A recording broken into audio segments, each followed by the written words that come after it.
한국갤럽 여론조사에서 박근혜 대통령의 지지율이 40%를 기록했습니다. 50대 지지율도 50%가 안 됐습니다. 서울시가 지하철 추돌 사고의 책임을 묻는 과정에서 서울 메트로 직원 48명에게 징계를 내렸습니다. 오늘 하루 주요 뉴스들 정리해보죠. 황준호 뉴스 취재팀장 나와 있습니다. 어서 오십시오. 예. 먼저 여론조사 결과부터 보죠. 예, 한국갤럽이 1일부터 3일까지 4월 동안 전국 성인 1000명을 대상으로 여론조사를 했더니 박근혜 대통령의 직무수행에 대한 지지율이 지난주보다 2%포인트 떨어진 40%를 기록했습니다.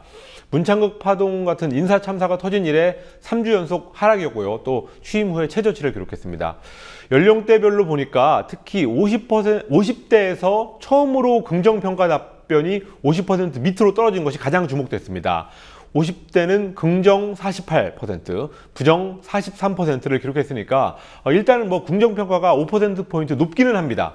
그렇지만 지난주 조사 때 보면은 긍정 53대 부정 38로 15%포인트 차이가 났던 것과 비교해 보면은 지지 세력이 대거 이탈하고 있다고 봐야 될 것 같습니다. 물론 그보다 더 아랫세대는 지지율이 더 낮고요. 50대 중장년 지지율까지 이렇게 추락을 하면서 이제는 박근혜 정권은 말 그대로 노령층 지지 정권으로 전락하는 게 아니냐 이런 말이 나오고 있습니다. 네, 중장년층에서도 지지세가 빠지고 있다. 예. 네. 그 지역별로는 어때요? PK하고 충청권에서 이탈이 많다고 하던데. 그렇습니다. 지난주까지 PK하고 충청 지역은 박 대통령에 대한 긍정적인 평가가 늘 높았습니다. 그렇지만 이번에 처음으로 180도 달라진 양상이었습니다. 우선 충청 지역, 대전, 세종, 충청의 여론을 보니까 지난주만 해도 긍정 49대 부정 45로 긍정 여론이 더 높았습니다. 그렇지만 이번 주 조사에서는 긍정은 40밖에 안 됐고요. 부정이 51%를 기록해서 완전히 역전이 됐습니다.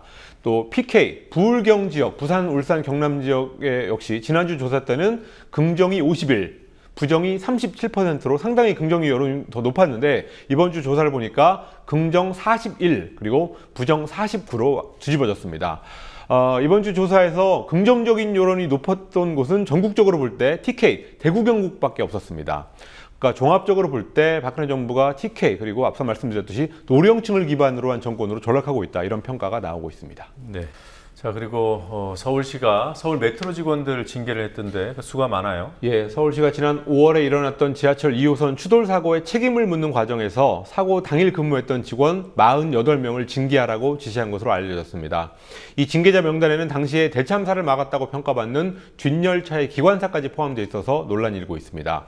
서울시의 감사관은 477명이 다친 사고에 대한 정당한 징계라는 입장입니다.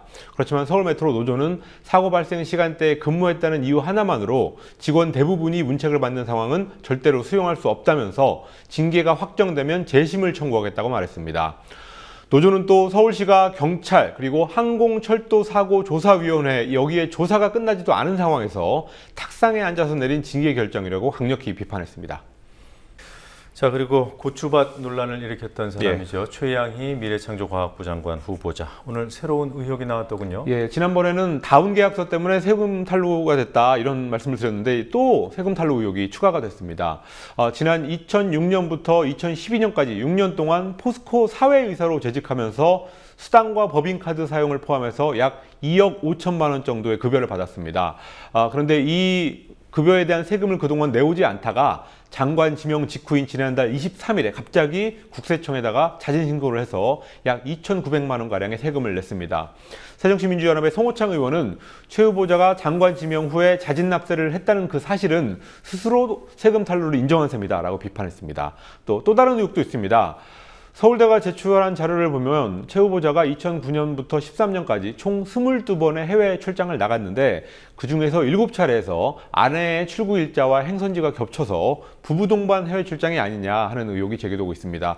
특히 국민 세금으로 운영되는 서울대 출장비를 개인적으로 유용한 게 아니냐라는 비판이 일고 있습니다. 네.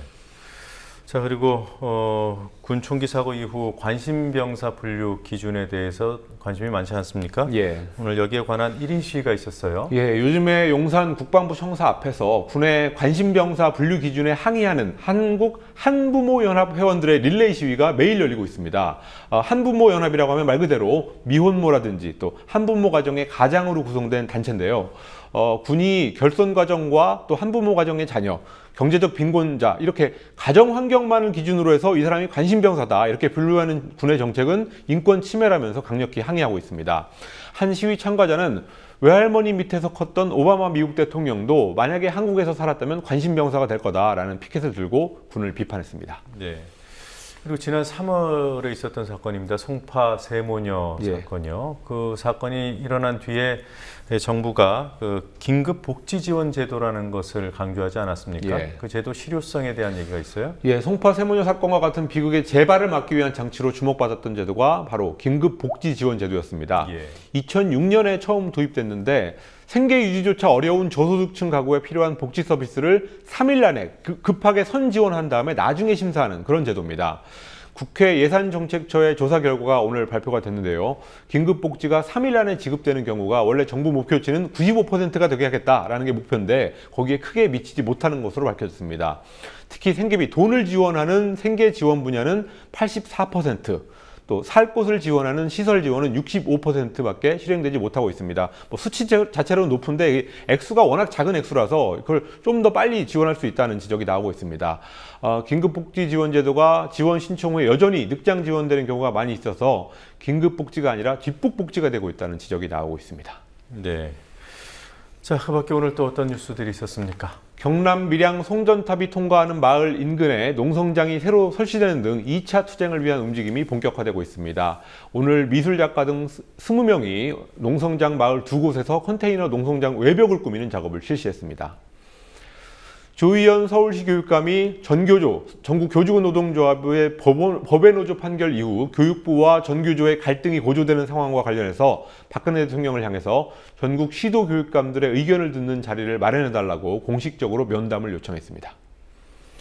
네, 오늘 여기까지 듣겠습니다. 수고했습니다. 예.